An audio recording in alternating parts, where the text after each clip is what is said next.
Волки являются санитарами леса, поскольку уничтожают всех слабых и больных зверей.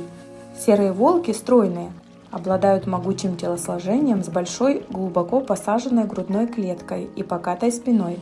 Живот серого волка втянут, шея мускулистая. Их конечности длинные и надежные, со сравнительно небольшими лапами.